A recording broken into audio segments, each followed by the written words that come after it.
Hey, my name's Aaron, and this is just the second part of my part one video. So over here is the flow chart. How it works is initially it initializes the LCD pins and default time, and then it runs this in main loop.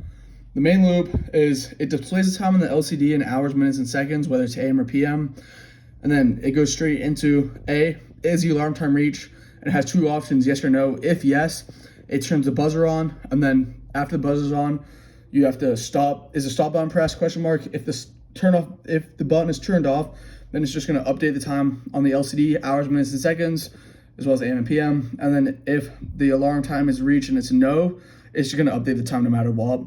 After that, it's going to determine if the time buttons are pressed, and then that's just going to go into a repeat loop and then that just repeats this whole thing.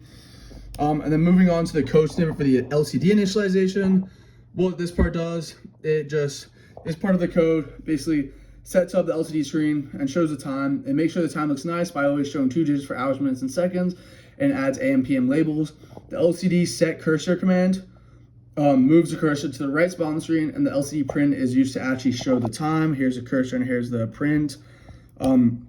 This is the code snippets for buttons 1 and 2. Basically, the purpose of this code is to allow for the buttons 1 and 2 to adjust the time of the digital clock, which will then be seen on the LCD, as well as to ensure proper timekeeping by rolling over seconds, minutes, and time. Button 1 over here, since it says H equals H plus 1, this is basically just saying that this is button 1. That's going to update the hours. It's just going to add one to the previous one, as well as make sure when it hits 12, it's going to go back and go to 1. And then button 2 is the seconds one or minutes one, and that's just over here. The exact same thing, except it rolls over from 60. That's what this part of the code does. And then this is the code for the buzzer and off button. Basically, the main purpose of this code is to allow the buzzer to go off whenever the set time shows up on the clock, as well as this code allows for the buzzer to be turned off due to the button press. Over here, this one is the button press. It's set separately aside from these two buttons, so you know which one it is. And then this is the buzzer. Yeah, that's for the code snippets. And then this is my circuit diagram. It's pretty simple. All the code and information is stored into this Arduino Uno.